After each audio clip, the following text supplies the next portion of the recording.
Eu queria aqui colocar outras questões que dizem respeito aos novos elementos de pesquisa que a ciência terá de colocar para continuar a avançar. Trata-se de novos elementos que você vai jogar na sua pesquisa. Né? Você vai pôr um tempero nesse caldo, né? Um tempero bem especial. Primeiro dele, quais são as finalidades da vida? Né? Eu acho que o aspecto teleológico, né, é uma coisa que abomina muitos acadêmicos, mas eles vão ter que começar a admitir que existe uma finalidade para a vida, né? Para a gente estar nesse planeta, para você ter nascido numa situação, eu noutra, fulano noutra, para acontecerem coisas em nossas vidas, tudo tem uma explicação e tem uma finalidade também, tem um propósito. Se você tira propósito da jogada, você não consegue ir longe, né? Isso é o que eu venho percebendo. E outra coisa também importante é se libertar das correntes do materialismo. Né? O materialismo não pode ditar tudo, né? Porque se ele ditar tudo, você não avança. Então você também tem que considerar aspectos intangíveis como reais, né? Aspectos intangíveis que regem a evolução. Você precisa admitir que eles não são uma ferramenta de trabalho usada para apoiar a realidade da matéria, que seria a única realidade. Mas eles são tão reais quanto, né? E até mais reais do que a realidade material, no sentido de que tudo tende para a sublimação, né? Tudo tende a voltar ao seu estado originário, onde o espírito está plenamente manifesto e a matéria totalmente enclausurada apenas em estado potencial, bem presinha no baú, né? Então a gente está restabelecendo um estado natural das coisas, que é o melhor, o aspecto saudável. Estamos retificando o antissistema até regressarmos ao sistema. Então, teleologia, né, e aspectos imateriais, né, intangíveis da evolução são elementos que o cientista do futuro, e não apenas ele, né, mas todas as pessoas, né, o homem comum, né, devem levar a sério em suas vidas. Senão, você não vai conseguir melhorar de vida, né, ter uma vida mais plena e ser feliz de fato. Então essas são duas coisas imprescindíveis que devem ser levadas em conta. Né? Se você não coloca isso, tudo bem.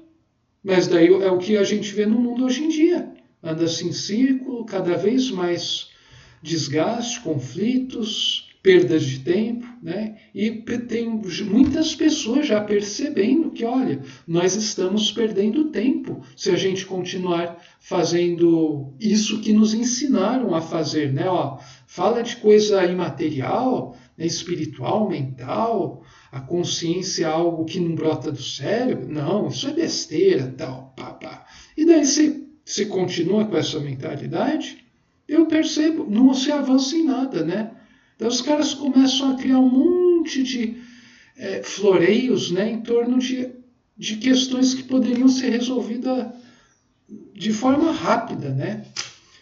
Então, parece que a humanidade está numa fase no qual ela está fazendo uma força enorme para tentar sair dessa enrolação enorme que ela se acostumou a fazer, em todos os níveis, inclusive na ciência. E daí, de novo, né, a gente volta lá para o capítulo 7, página 41, da grande síntese, que fala, né, justamente sobre essa questão. Né? O universo é um movimento contínuo.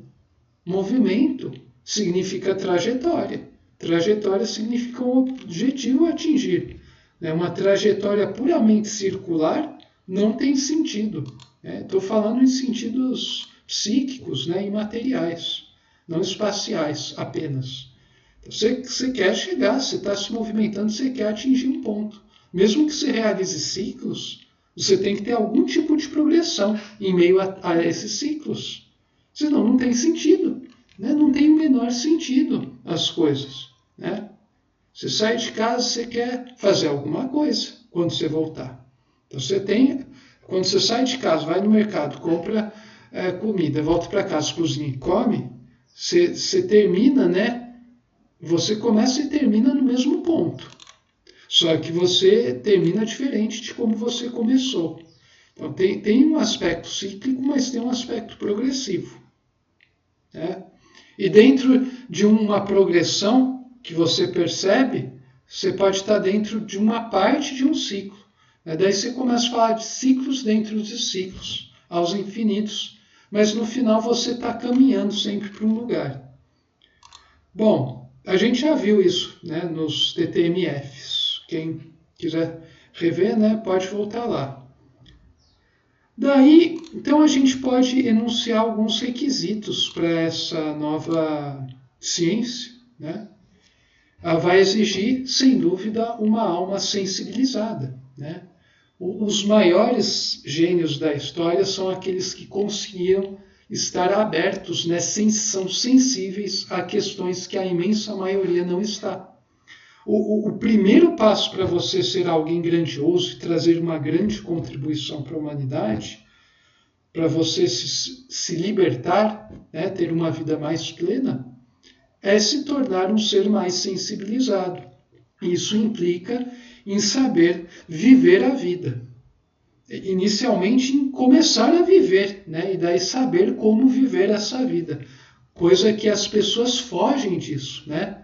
Como o diabo foge da cruz, porque elas são regidas pelo intelecto, né? Pura e simplesmente pelo intelecto. Elas não permitem nada que transcenda o intelecto. E elas aprenderam a ver o instinto como algo do mal, sendo que assim não é exatamente isso. Daí elas se fecham no nível artificial das coisas. Então a gente precisa se sensibilizar. Para quê? Para que me tornar mais sensível? Para perceber coisas que os outros não estão percebendo.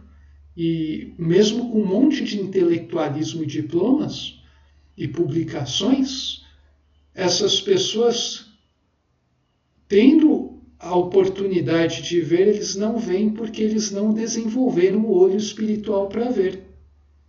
Então, às vezes, uma pessoa, um camponês, percebe coisa que um acadêmico não vai perceber. Apesar do camponês não ter capacidade de se comunicar com o acadêmico. Né? O acadêmico nem vai olhar para o sujeito. Né? O cara não sabe nada, né? Tal. E não vai conseguir sistematizar. Então, até certo ponto, é bom você desenvolver o intelecto para conseguir se comunicar com o outro. Mas também isso é uma armadilha, porque quando você começa a fazer isso, você tende a se afastar dessa intuição, né, dessa vivência. Então é uma coisa que deve ser desenvolvida com cuidado. A prioridade sempre vai ser o espírito, né, a bondade, a orientação. Daí você desenvolve, né, seu propulsor, né, o seu intelecto, sua capacidade de raciocinar, sistematizar, mas sempre tendo em mente de que isso não é um fim por si só.